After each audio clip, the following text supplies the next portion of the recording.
Frérot, les Américains, Oncle Benz, on les connaît. On sait qu'ils vont pas se laisser avoir comme ça. Que tu les aimes ou que tu les aimes pas, pour l'instant, c'est quand même les meilleurs. Les gars, j'aimerais savoir qui est le trou de balle qui a fait cette tokenomique.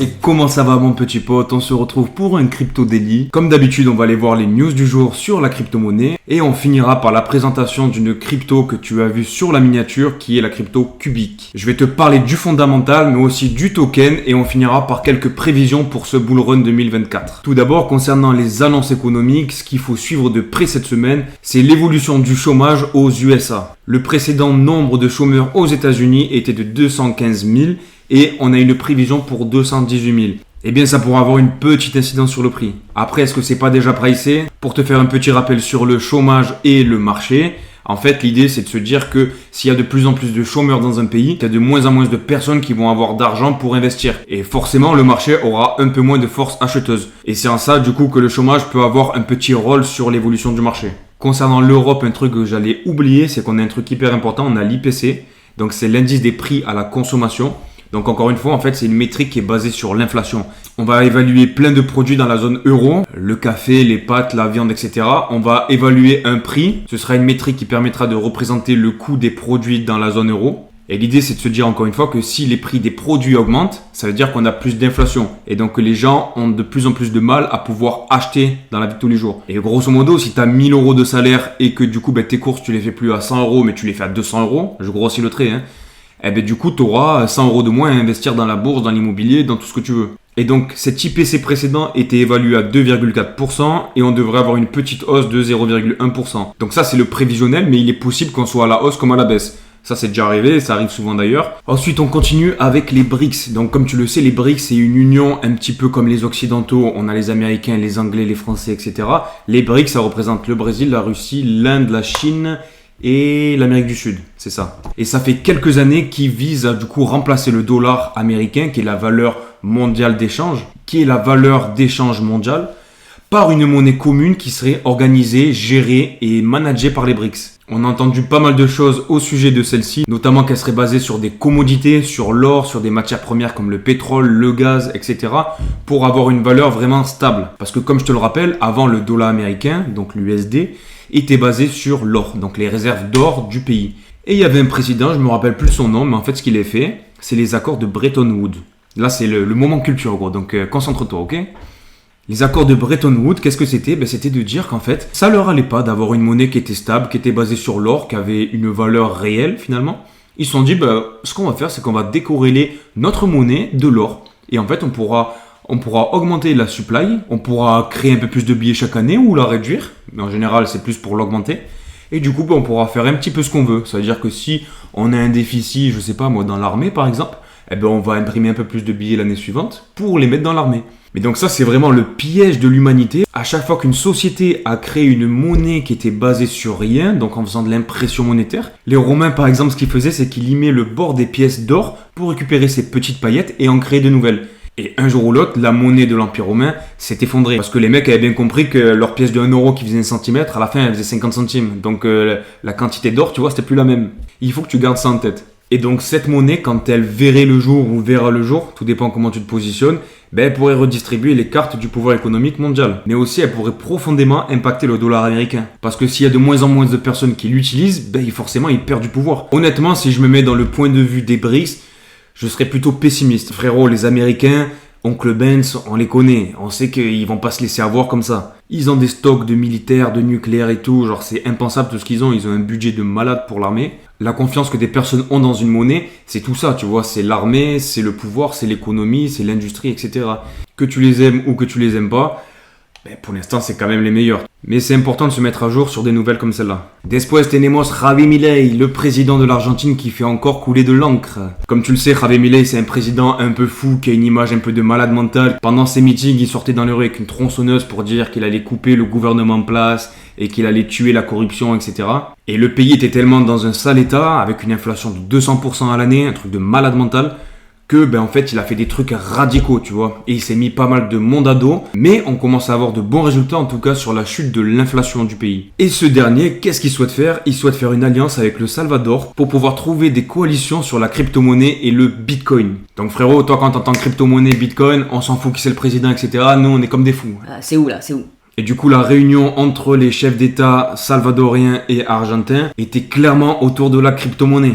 Comme tu le sais, le Salvador, c'est le premier pays du monde à avoir adopté le Bitcoin comme valeur officielle. Tu peux payer tes impôts en Bitcoin, tu peux tout faire avec du Bitcoin. Et sans frais, sans les 30% que nous on a en France. Les échanges nourris dans l'ombre entre les deux capitales sud-américaines cachent en réalité une ambition bien plus sombre que de la crypto-monnaie en douceur, qui veulent œuvrer ensemble pour faire de Bitcoin la nouvelle monnaie unique défiant la suprématie du dollar. Dédollariser un pays, je pense que ça c'est le rêve de tous les chefs d'État. En revanche, il faut que ta monnaie quand même soit plutôt stable. Je dis pas que le dollar américain est stable, c'est une grosse merde, on se prend 5-10% d'inflation chaque année. Mais contrairement au Bitcoin qui peut baisser de moins 80% en période de bear market, c'est plus ou moins un actif qui garde sa valeur constante dans le temps.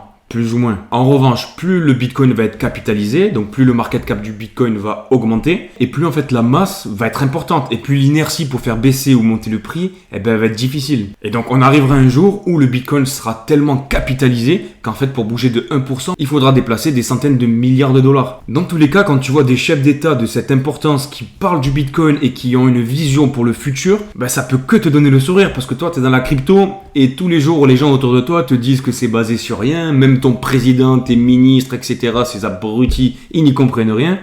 Mais nous, on est dans le bateau et on sait vraiment ce que représente Bitcoin en tout cas. Donc, c'est des nouvelles qui font plaisir. Ensuite, en termes d'ETF Bitcoin, on a eu des inflows qui sont vraiment pas mal en tout cas ces jours-ci. On a eu plus 2,7% de force acheteuse sur l'ETF Bitcoin et le mois dernier, du coup, on a eu plus 8,9%. On n'est qu'au début de ce bull market, donc ça présage des bonnes choses en tout cas pour la suite. Concernant l'évolution du marché, on a une petite hausse sur le Bitcoin, on a une belle chandelle en tout cas, on est passé de 68 400 $ à 70 500 $.